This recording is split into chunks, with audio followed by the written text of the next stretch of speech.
My name's Deanna Taylor. Okay, spelled Deanna-Taylor. Can you see that microphone? No, it's not public. What's your position, Deanna?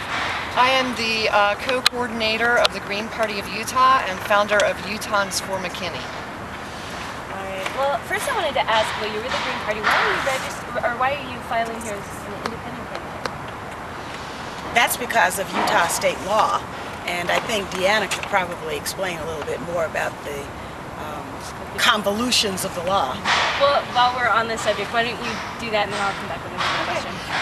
The Green Party of Utah was unable to achieve ballot access for 2008 for a variety of reasons. Just manpower, volunteerism. It was just very difficult for us to be able to do that. So we moved forward. We didn't take any steps back, but we moved forward, and when we knew that Cynthia McKinney was going to be running for president, we said, well, we're still going to put her on the ballot. And so we were able to get enough people together to go out and gather signatures. In Utah, you need 1,000 signatures.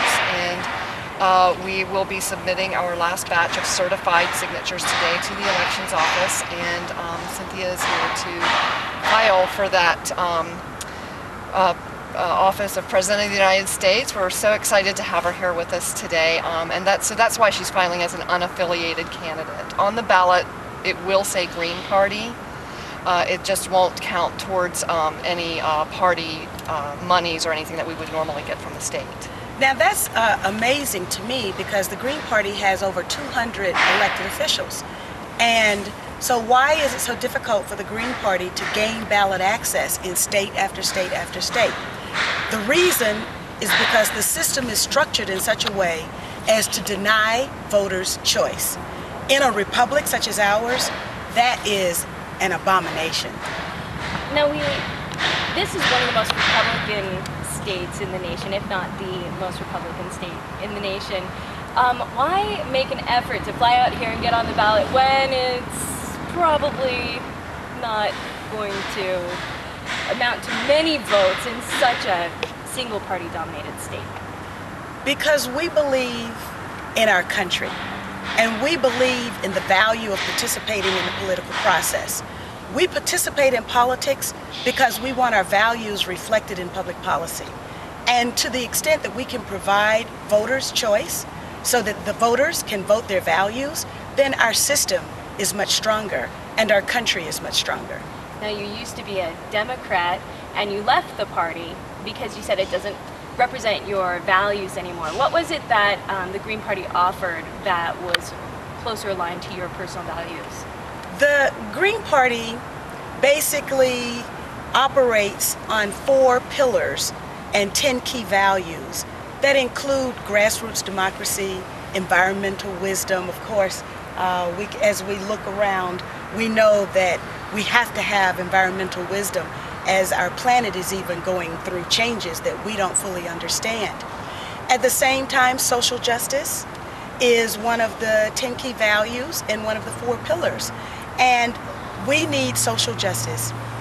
But more important than anything else at this particular moment is this notion of peace. The Democrats failed to provide the voters the peace that they went to the polls in November of '06 and voted for. Instead, the Democrats have provided us war, more war, threats of more war, and still yet more occupation. Instead of providing a livable wage, a single-payer healthcare system like a Medicare for all type of healthcare system in our country, the Democrats have failed to provide that to all of us, even though they're the majority in the Congress. The Democrats have failed to protect the Bill of Rights and our Constitution. They have put their stamp of approval not only on the Patriot Acts, the Secret Evidence Act, the Military Commissions Act, the Funding for the War on Terrorism Act, but they also put their stamp of approval on the illegal spying against those of us who do nothing more than dissent from the policies of war of this country. Also, the Democrats, through their votes to fund the war at $720 million every day, at the same time that cities are going bankrupt, students are graduating from university, tens or even hundreds of thousands of dollars in debt. The Congress, with the Democratic majority, continues to give the Pentagon over $500 billion annually over and above the $720 million every day that is spent on war. Those are not my values, and I don't think those are the values of the majority of the people in this country. We are very proud in the Green Party to provide voters in this country an opportunity to vote their values. And I wanted to ask too, how do you feel being a black woman that Hillary Clinton, a woman, Barack Obama, a black man, both got so much attention, and here, you know, you are a black woman. You epitomize both of that, running for president, and how amazing that is. Well, not only is the Green Party the home of my new political home, and they have welcomed me and warmly welcomed me into their fold, but also my running mate, Rosa Clemente, a young woman, journalist, activist, scholar, born in the Bronx, of Puerto Rican descent, and she reminds us every time she speaks that as we prepare to go to the polls in November, people in Puerto Rico who live under the laws of this country are not able to cast a vote for who will be the president. Disfranchisement and election integrity are very important issues. I just hope that we can count on the fact that when Utahns go to the polls and vote, that their votes will be counted. That's what you can count on the Green Party for. Do you think that your candidacy will have any legacy at all? I mean, it's really tough to run as a third party, especially from a smaller party. You did mention there, what, 200 or 2,000? 200 local elected officials. Right, but do you see that these campaigns are important because they build on themselves? Do you see some sort of legacy, some sort of future building going on? We absolutely know that the vibrancy of our political system depends on the active participation of as many people as possible. And around the world, people in the United States are known for their lack of participation in the political process. And perhaps it might have something to do with the kind of structure that we have, a winner-take-all system.